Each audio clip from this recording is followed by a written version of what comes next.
मौजूद मोहतरम हाज़रीन व नाज़रीन किराम, मैं और आप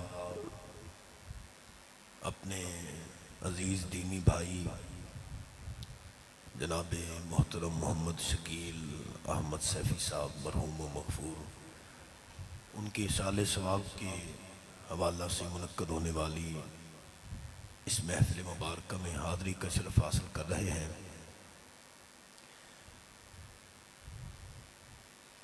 उसने इत्तेफाक ये है कि आज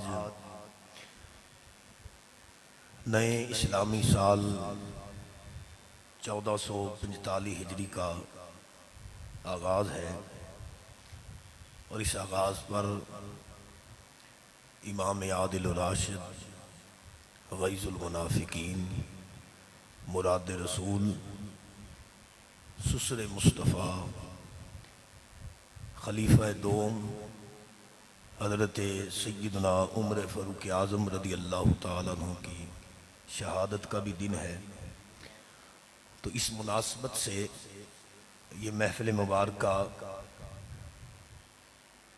दूसरी निस्बत को भी अपने दामन में समेटे हुए है और हम चूँकि निस्बतों का भरम रखने वाले लोग हैं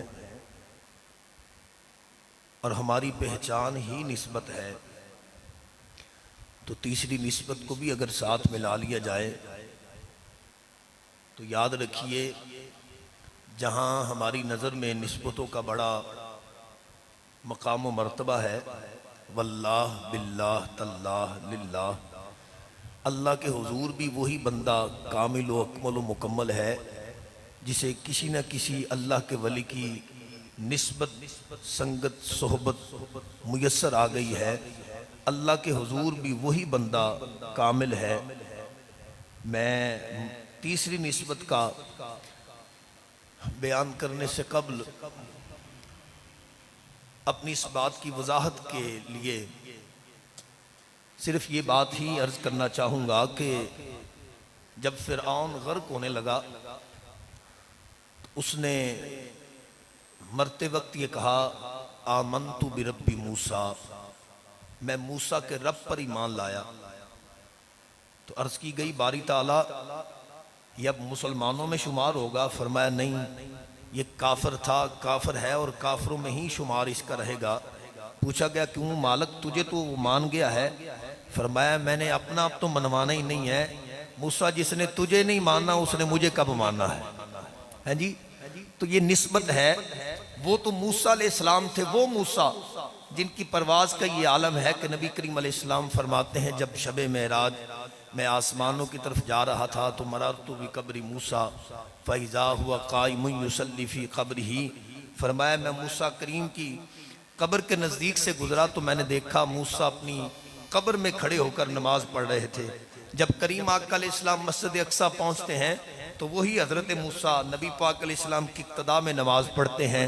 जब करीम आका नमाज पढ़ा करके आसमानों की तरफ परवाज़ फरमाते हैं तो वही हज़रत मूसा अलैहिस्सलाम छठे आसमान पर आपके साथ मुलाकात भी करते हैं और आपका इस्तकबाल भी फरमाते हैं। वो हज़रत मूसा अलैहिस्सलाम नीचे रह जाते हैं। शबे मेराज आका मौला नबी मुकर्रम सल्लल्लाहु ताला अलैहि वसल्लम इस कदर बुलंद होते हैं, इस कदर उरूज फरमाते हैं कि अल्लाह के मुकर्रब फरिश्ते जिब्राईल अमीन अलैहिस्सलाम को भी नहीं पता मुस्तफ़ा कहाँ तक तशरीफ़ ले गए। तो भाई वो मूसा जो करीम आका अलैहिस्सलाम के मुक्तदी हैं, उनकी निस्बत का ये आलम है कि जो उन्हें ना माने वो गारत हो जाता है। फैसला कीजिए, जो मुस्तफ़ा करीम अलैहिस्सलाम को ना माने उसका कैसा कमतर दर्जा अल्लाह ने रखा होगा। तो हम तो हैं ही निस्बतों वाले लोग, हमारी पहचान ही निस्बत है। तो जहाँ भाई शकील साहब के साले सवाब की निस्बत इस महफ़िल पाक को है, वहाँ पर हज़रत सय्यदना इमाम उमर फ़ारूक आज़म रज़ी अल्लाह ताला अन्हु की निस्बत इस महफ़िल पाक को हासिल है। और फिर ये मुहर्रमुल हराम शरीफ एक ऐसा माह मुबारक है, इस्लाम का पहला महीना है, लेकिन इसके आते ही मुसलमाना ने आलम इस्लाम मुहिब्बे सहाबा व अहले बैत वो रंजीदा हो जाते हैं और उनके दिल छलनी छलनी हो जाते हैं, क्योंकि इसी मुहर्रमुल हराम की 10 तारीख को दश्ते करबला में जिगर गोशाए बतूल नवासा रसूल हजरत सैयदना इमाम अली मुकाम सैयदना इमाम हुसैन रदी अल्लाह ताला अन्हु और आपके रुफ़क़ा को इस्लाम की सरबुलंदी की खातिर अपनी जानों का नजराना अल्लाह के हुजूर पेश करना पड़ा। और जिस बेरहमी और बेदर्दी के साथ कुफर ने और यजीदियत ने इन जानों को अल्लाह के हुजूर कुर्बान किया, वो तज़किरे वो अज़कार ऐसे हैं कि नबी करीम अलैहिस्सलाम से मोहब्बत करने वाला कोई भी शख्स उन जिक्र को सुनकर अपने आप में नहीं रह सकता। किसी कहने वाले ने मुहर्रम की आमद से कबल ही कह दिया था कि अश्कों के साहिलों पर, आंखों के साहिलों पर अश्कों का एक हुजूम, आंखों के साहिलों पर है अश्कों का एक हुजूम, शायद गमे हुसैन का मौसम करीब है। तो ये हमारी बड़ी खुशनसीबी है कि हम अल्हम्दुलिल्लाह सहाबा और अहले बैत के न्याज़मंद हैं। हमें तो मुफ्ती इश्क बरेली के ताजदार ने दर्स और सबक ये दिया, कहा अहले सुन्नत का है बेड़ा पार, असहाबे हुजूर नजम है और नाव है इतरत रसूलुल्लाह की। मैं इंतहाई अदब, इंतहाई आज़ी और इंकिसारी के साथ अल्लाह करीम के हुजूर दुआ गो हूँ कि परवरदिगार आलम हुजूर आके दो आलम अलैहिस्सलाम के मुराद हज़रत सैयदना फ़ारूक आज़म रज़ी अल्लाह ताला अन्हु और नबी करीम अलैहिस्सलाम के नवासे हज़रत सैयदना इमाम अली मकाम रज़ी अल्लाह ताला अन्हु और आपके रुफ़क़ा के सदका वसीला से हमारे बरादर अज़ीज़ मोहम्मद शकील सैफ़ी मरहूम मगफूर के दर्जात में बुलंदी अता फरमाए और इन पाकबाज और पाकीज़ा सिफ़त शख्सियात की इल्मी व अमली और रूहानी फैज़ान से हम सबको मुस्तफ़ीज़ फरमाए।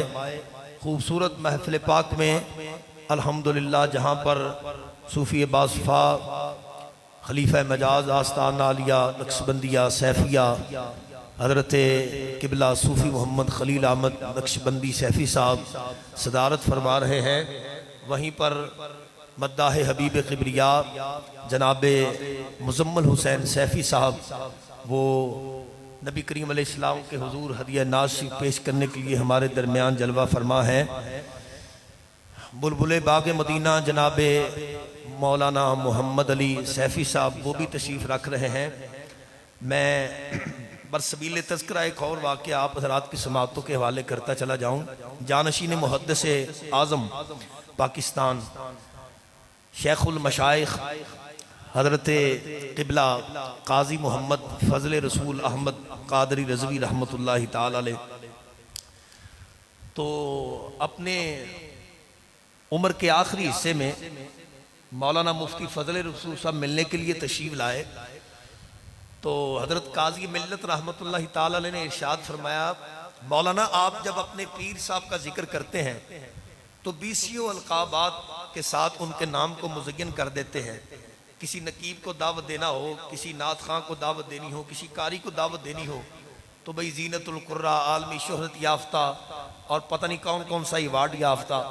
तो भाई जब सहाबी रसूल की बात आती है तो मैंने शाज़र व नाज़री लोग सुने हैं जो ये कहते हैं ताजदारे सदाकत, यारे गार, यारे मज़ार है जी और इमामुल मुत्तकीन, ये अलक़ाबात से हज़रत अबू बकर सिद्दीक़ रज़ियल्लाहु ताला के इसमें मुबारक को मुज़य्यन करते हों। हज़रत फ़ारूक आज़म रज़ियल्लाहु ताला अन्हु, हज़रत उस्मान गनी रज़ियल्लाहु ताला अन्हु, हज़रत हैदर कर्रार रज़ियल्लाहु ताला अन्हु। अब देखिए मैंने भी ताजदार सदाकत का इसमें मुबारक लिया तो कुछ अलक़ाबात गिनवा दिए, लेकिन खलीफा दोम, खलीफा सानी, खलीफा सोम और खलीफा चहारम इनका जब तज़किरा हुआ तो मैं अलक़ाबात नहीं पेश कर सका। तो यही सवाल हज़रत काज़ी मिल्लत ने मुफ्ती साहब के हुजूर पेश किया। तो अब मुफ्ती फ़ज़ल रसूल साहब ने कुछ इल्मी जो वजूहात थी वो बयान की। तो एक बात, दो बात, तीन बात, चार बात, तो तीन चार बातों के बाद हज़रत काज़ी मिल्लत रहमतुल्लाहि ताला अलैह आपको जलाल आया तो जलाल में आकर फरमाने लगे ओ मौलवी चुप कर केरे हलाउण च पै गया है। जदों सहाबी रसूल दा लकब आ जाए सारे दे सारे लकब पीछे रह जाते हैं। हाँ, सारे लकब पीछे रह जाते हैं। क्यों? ये तो अल्हम्दुलिल्लाह अहले सुन्नत व जमात का इजमाई अकीदा है कि दुनिया के सारे गौस कुतुब अब्दाल कलंदर औताद अफराद नजीब नकीब ये सारे के सारे जमा हो जाएं, मुस्तफ़ा करीम अलैहिस्सलाम के एक सहाबी की गर्दे राह को भी नहीं पहुंच सकते। ये मकाम और ये अल्लाह अकबर या रसूल हक चार या। तो सहाबी का ये मकाम है। तो फरमाया जहां पर सहाबी का लकब आ जाए सारे लकब पीछे रह जाते हैं। तो मैं अपने हम मकतब साथियों से ये अर्ज करूंगा कि जब सनाखा ने मुस्तफ़ा का लकब मिल जाए ना तो फिर किसी और लकब की ज़रूरत और हाजत नहीं होनी चाहिए। वो कौसर न्याजी ने कहा था, हालांकि वो दूसरे फिरके से उसका तल्लुक था, लेकिन क्या खूब मक्ता कहा उसने, अल्लाह करे तो हमें यही विर्द करने के लिए मिल जाए। कहा गौर तो कर सरकार की तुझ पर कितनी खास इनायत है, कौसर तू है उनका सनाखा ये मामूली बात नहीं।